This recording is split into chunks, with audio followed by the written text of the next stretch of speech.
welcome back for another edition of Ace Your Retirement. I'm Alex Calott. And I'm Austin Powell. We are so thrilled to be with you today talking about a year-end checklist, items that you really want to prioritize or at least consider as we're coming up on a December 31st deadline. So Austin, let's start first with retirement plans. What should folks be aware of as we're approaching year's end? Yeah, a retirement plan. If you are still working and you have the opportunity to contribute to a 401k, a 403b, a 457 plan, you want to make sure that you're taking advantage of the contributions that are allowed. Now, if you are younger or 49 years old or younger, you have the opportunity to contribute up to $23,500. Sure. But if you are 50 or older, the IRS carves out what is referred to as the catch-up contribution. Wow. And that will allow you to contribute an additional $7,500 for a total of $31,000. There's one more layer. Ooh. And that is the super catch-up range. And that is for those of you between the ages of 60 and 63. The IRS is actually going to allow you to contribute up to $34,750 How about that? During that age range. Yeah, that's pretty incredible. And then just knowing that, hey, we're at this point, if there needs to be an adjustment made to your contribution percentage. I think one other thing that's at least noteworthy is the fact that some of you may have auto-enrolled in an automatic 1% increase per year. Sure. That's something that's really common with employer plans. If you haven't, I think that's a good practice to get in the habit of. Oftentimes, you won't notice that 1%, but it will make a meaningful difference over the long run. No question about it. Unequivocally, it will. The last thing I'll mention on 401k and retirement plans is, generally speaking, the last payroll of the year is going to either be on the 30th or the 31st. That's what we most commonly see. And so your window of opportunity to make that last contribution is very small. You could look at a pay stub to see how much you've paid in. You could generally go on an HR portal that your employer provides. But we would strongly recommend that you know exactly where you are and then make the determination if you want to add to that. You bet. I think staying on point from a retirement plan perspective, let's talk a little bit about required minimum distribution. So again, not necessarily coming out of that 401k, but maybe it's that traditional IRA and folks are at the point where they're forced into these RMDs, or maybe it's inherited, Austin. We see a lot of that.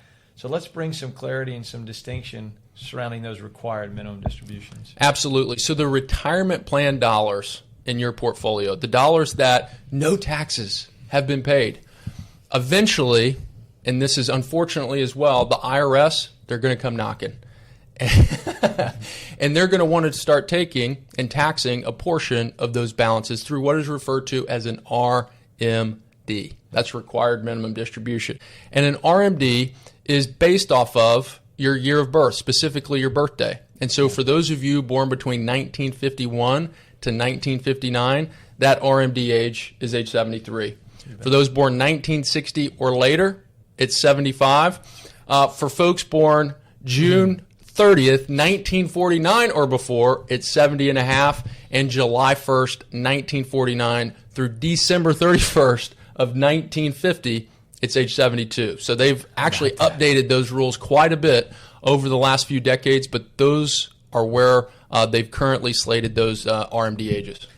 And then on the inherited front, I think it's really important to know that when the Tax Cut and Job Act was passed, a few years ago, there was a provision talking about a 10-year rule. And then there was also some gray area surrounding this 10-year rule. So in short, if you were to have inherited an account more recently, you're going to have 10 years to subsequently deplete that account, meaning those dollars have to come out of that specific underlying beneficiary IRA.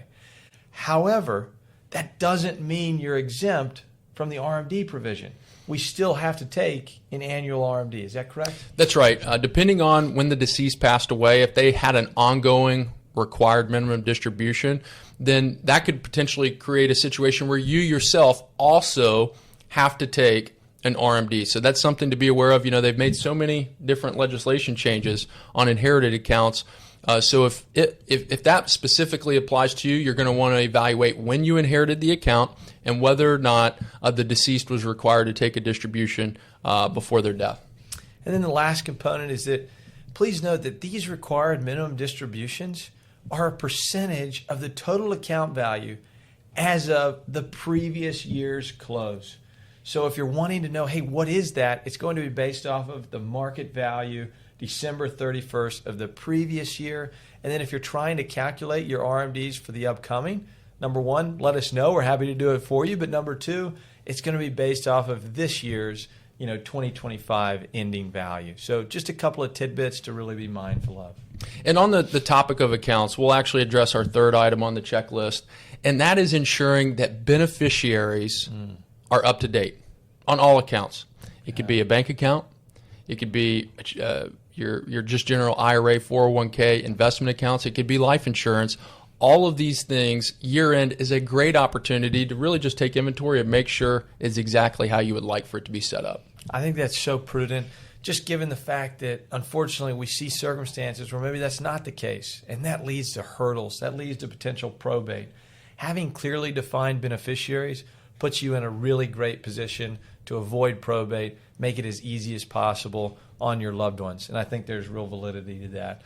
From a beneficiary perspective, Austin, I think another really just action item as we're transitioning and getting into this new year is evaluating cash flow. Sure. Right? Just being mindful of, hey, what's coming in and what's going out.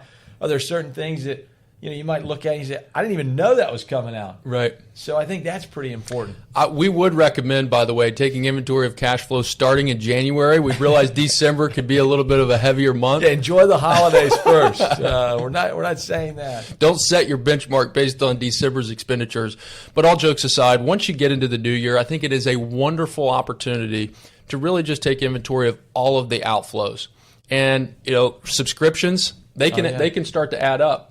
And Amazon purchases, Prime memberships, all of these things can start to really tally up. So you're going to want to identify what those are and start developing a realistic budget for the new year.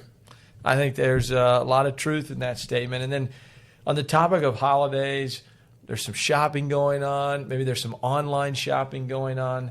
How about cybersecurity? So important. I think we're more in tune to this than ever before, but any perspective on that?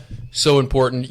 Before you click into emails these days, you get phone calls that are pretending to be folks that they're not. A lot of this is driven by AI. And so what we really encourage folks to do is just take a few extra seconds and really evaluate the source and the credibility of the information that's being sent over. One of the common things that we're seeing now in the holidays, and this is just really all year, is called spoofing.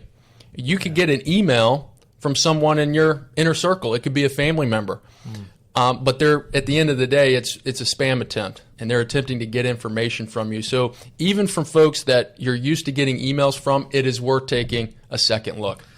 So as we're wrapping things up as far as a checklist, as far as things to be aware of, there are two more, what we'll call bonus items. Number one, something exciting, something to look forward to. A Social Security cost of living adjustment, 2.8%? 2.8%. That's going to be the COLA that Social Security will award to folks in January. In order to get that cost of living adjustment, you would have needed to have been born January 1st, 1964 or before, and that will automatically get added to your check. You don't have to call Social Security for it. You don't have to send them a request. They factor that in. In fact, you don't even have to be collecting Social Security to get credit for the COLA as long as you met that date of birth requirement. And then lastly, while we love the increase in Social Security, they did it to us.